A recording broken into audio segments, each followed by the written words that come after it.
Senhor. Queremos aqui avisar aos meus irmãos que estão aí de fora, nós estamos vendo aqui o nosso pastor. Nosso pastor passou por uma cirurgia aí esta semana e ele está ali se recuperando. Nós estamos sentindo falta dele aqui, né? Nosso pastor é muito guerreiro e ele não está aqui, a sua esposa está ali também, dando um suporte para ele ali. Mas a igreja está aqui orando por ele, nós vamos apresentar a oração também. Eu tenho certeza que ele deve estar numa agonia, né?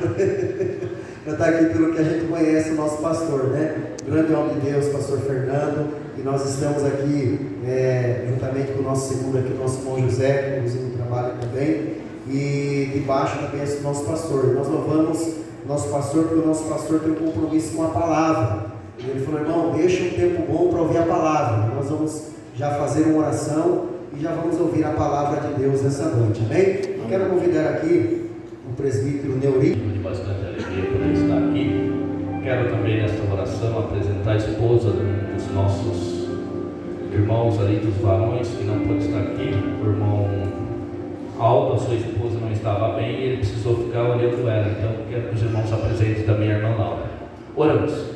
Bendito Deus e soberano Pai, nós te agradecemos, Senhor Jesus querido, por este momento ter chegado, Senhor Jesus, de nós, Senhor, já temos entregado nosso louvor, a nossa adoração a Ti, ó Pai querido, e sabemos, Senhor Jesus querido, que o Senhor já tem falado conosco fortemente, Senhor, e sabemos que o Senhor tem muito mais ainda a falar, Senhor Jesus, conosco, mas antes, Senhor Jesus, queremos te pedir algo, Senhor. Visita o pastor desta igreja, o anjo desta casa, Senhor, ali que está se recuperando, Senhor Jesus, e toda a sua família, abençoa o seu lar, ó Deus, também a irmã Laura, Senhor Jesus querido, abençoa a tua serva, Senhor, na cura, Senhor Jesus querido, do que ela está passando, Senhor, e a todos os enfermos, Senhor, agradecemos aqui pelos contribuintes e ofertantes, Senhor, e agora mais uma vez, ó Pai, pedimos a Ti, Senhor, continua usando, Senhor, o Teu vaso nas Tuas mãos, Senhor, que Ele como um canal de bênção, Senhor, tudo que já tem ouvido de Ti para transmitir para o Teu povo nesta noite, Senhor, que Ele entregue tudo, Senhor, e que o Senhor venha falar conosco, não o que queremos ouvir, mas o que necessitamos ouvir nesta noite, Senhor, é o que eu te peço, em nome do Teu Filho amado Jesus Cristo, amém e amém. Amados irmãos, o capítulo de número 1 deste livro nos conta sobre o chamado de Josué, sobre a missão que Josué recebe de Deus para dar continuidade ao ministério de Moisés. Missão essa de guiar o povo de Deus a uma terra que o Senhor lhes prometeu, uma terra que mana leite e mel, uma responsabilidade muito grande, uma responsabilidade muito importante, que agora será outorgada a este homem de Deus, a este varão de Deus, o nome de Josué. Josué que fora um braço direito para Moisés durante a sua caminhada, que aprendeu ao lado deste grande profeta e homem de Deus, mas que mesmo possuindo tal experiência por estar próximo dele, não tinha a mesma capacidade, a mesma intimidade que Moisés tinha para com o Senhor. Imagina só, irmãos, o tamanho da missão e responsabilidade que recebeu Josué. Ele não estava dando continuidade a qualquer legado, ao legado de qualquer homem. Ele estava dando continuidade ao legado de Moisés, o grande profeta de Deus, aquele a quem Deus levantou com mão forte e usou para libertar o seu povo de 430 anos de escravidão no Egito. Um homem que na sua trajetória passou a ser admirado pelo seu povo, pela sua bravura, pela maneira pelo qual Deus usava as suas mãos, pelo relacionamento que ele tinha com o Senhor, de conhecê-lo face a face, de falar com ele face a face. Moisés era o homem a qual Deus sussurrava em seus ouvidos, que falava com ele tete a tete, pessoalmente. Era como se Deus descesse para falar aos ouvidos de Moisés. Que intimidade este homem tinha!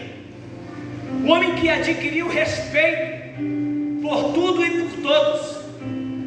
Então não era fácil dar continuidade a um legado tão grande.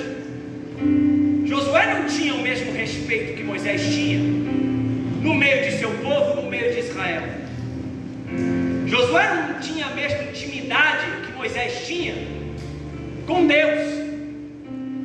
E agora ele recebe esta missão sobre os seus ombros. Então Josué, como qualquer homem, qualquer ser humano, ele vai sentir o peso da responsabilidade que agora está sobre os seus ombros, sobre o seu comando. A Bíblia nos mostra, nos diz claramente que após a morte de Moisés, todo o povo ficou desolado, porque ele sabia que havia morrido ali um porta-voz de Deus, o único homem a qual Deus até então falava nos ouvidos. Tudo que o povo sabia sobre Deus, o que recebia de orientação de Deus, vinha através de Moisés. Ninguém ali ouvia a Deus pessoalmente. As pessoas precisavam que o porta-voz de Deus, o profeta de Deus, o homem de Deus, Moisés, recebesse as mensagens de Deus e trouxesse estas orientações a eles. Eles esperavam muito de Moisés, eles dependiam muito de Moisés, e depois que Moisés morre, não havia ninguém para dar continuidade até então. Deuteronômio, capítulo de número 34, verso de número 10, diz que depois da morte de Moisés, não se levantou nenhum outro homem que conhecia a Deus face a face. Não havia. Por isso o povo se lamentou, o povo se entristeceu, como quem diz: o que vai ser a partir de agora?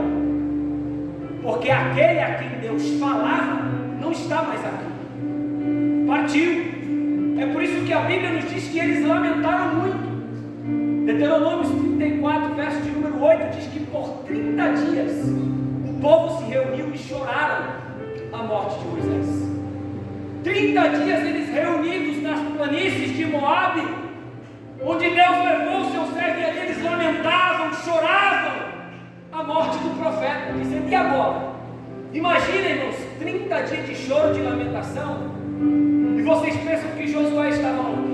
No meio deles, lamentando também, chorando também, porque o grande homem de Deus partiu e agora o povo estava sem uma orientação divina. É aí então que entramos no capítulo de número 1, onde até então Josué ainda não havia ouvido a voz de Deus, ainda não havia sido orientado por Deus. Parece que Deus estava em silêncio, quem sabe respeitando o luto que o povo sentia pela perda de Moisés. Mas no capítulo de número 1, Deus vai quebrar o silêncio e pela primeira vez até então vai falar diretamente com Josué, a fim de animar, reerguer este homem e mostrar para ele a responsabilidade da missão.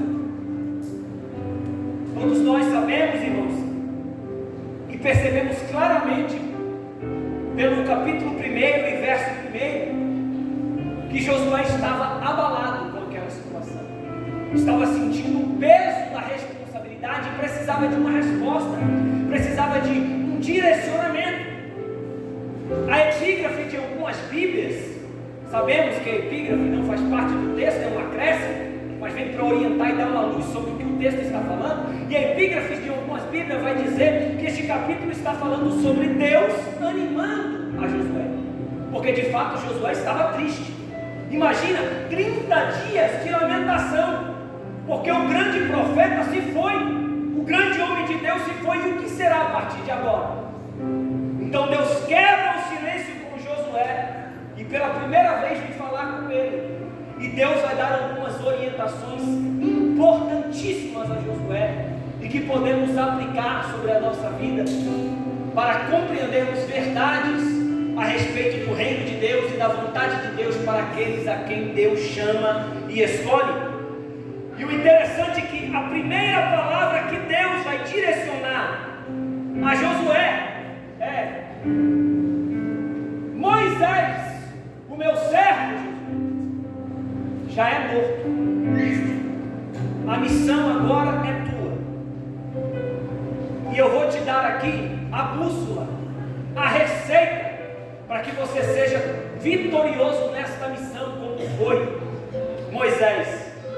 E a primeira palavra que Deus direciona a Josué é: levanta-te e vai sobre este Jordão, tu e todo este povo, para a terra que eu dou aos filhos de Israel. Observe que antes de Deus dar qualquer orientação a respeito da missão, que era: pega o povo e passa no Jordão, antes de qualquer orientação, Deus dá uma ordem a Josué.